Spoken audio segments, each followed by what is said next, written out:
Emily Dickinson and her fascination with death and madness. Have you, or someone you know, been having a very difficult time understanding Emily Dickinson's poems? So have I. Let's dissect two of her poems today. Because I could not stop for death. And the first day's night had come. Here is the original handwritten poem from 1862. Let's dive in.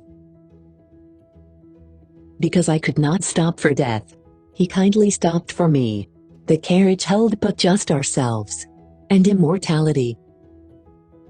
Right away, the speaker sets the tone for the poem by saying death is inevitable since stopping for it was not a choice. We slowly drove, he knew no haste, and I had put away my labor and my leisure too, for his civility. We passed the school where children strove at recess in the ring. We passed the fields of gazing grain. We passed the setting sun. The carriage passing by the school represents the early childhood stages. As you grow older, you look back and remember your youth. The sun setting at the end of a day symbolizes a person approaching death. Or rather, he passed us.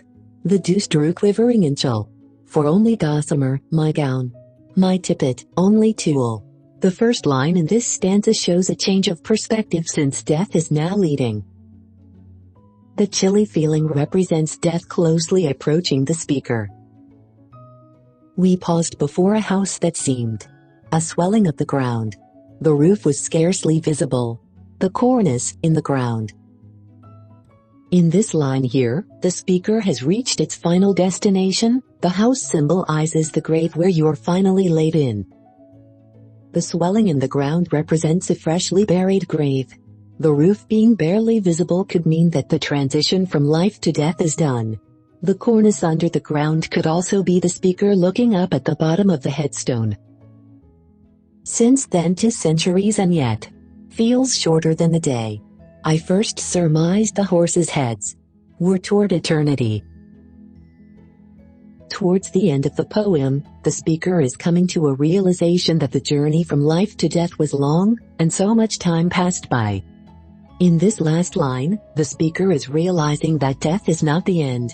There is still an afterlife that is eternal. The journey does not end here. Emily Dickinson provided the reader with imagery in order to understand the journey from life to death. Personifying death adds a sense of comfort, especially with a topic that is a mystery since we do not really know what happens when life ends.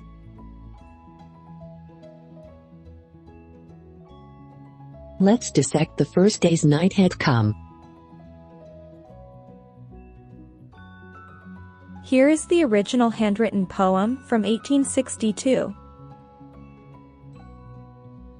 The first day's night had come, and grateful that a thing so terrible had been endured, I told my soul to sing. In stanza 1, the speaker is reflecting back on the day they had, and they are grateful that a difficult day has ended. Line 4 of the first stanza reads, I told my soul to sing could be interpreted as her wanting her body to rest. She said her strings were snapped, her bow to atoms blown, and so to mend her, gave me work, until another morn. In the second stanza, the speaker says there is too much damage that happened, and fixing it would be too much work. And then, a day as huge as yesterday's in pairs unrolled its horror in my face, until it blocked my eyes. The next day is bad, the speaker could be saying that it's twice as bad as the day before. And my brain begun to laugh. I mumbled like a fool. And though 'tis years ago, that day, my brain keeps giggling still. After all the speaker has endured, they feel like they are going crazy by saying the brain keeps laughing. And something's odd within that person that I was. and this one do not feel the same. Could it be madness, this? In the last stanza the speaker begins to question why they do not feel the same as they used to, and is asking if this could be madness. All in all, this poem could be interpreted as a reflection of traumatic events the speaker went through, and how it has affected her years later. Although Emily Dickinson's writing could be difficult to understand at times, her work is truly magnificent. One great tip to understanding her poems is to take lines and words apart, then putting the pieces together. Thank you for watching. I hope you were able to follow along as I dissect her poem and show my interpretation.